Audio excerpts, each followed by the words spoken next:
একটা কথা মনে রাখবেন, যারা স্বামীরা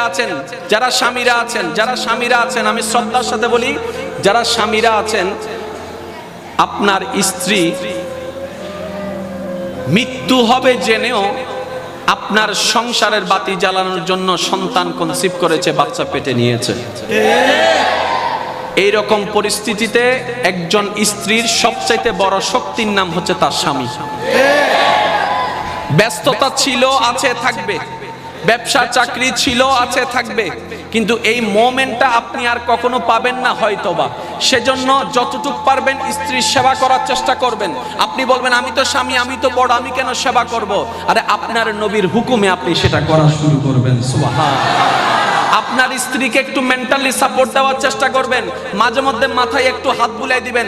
আপনি জানেন স্বামী যখন মাথায় একটু হাত বুলাই দিয়ে বলে চিন্তা করিও না, আল্লাহর রহমতে সব ঠিক হয়ে যাবে, সেই মুহূর্তে স্ত্রী হাসি মুখে জানটা পর্যন্ত দিয়ে দিতে পারে।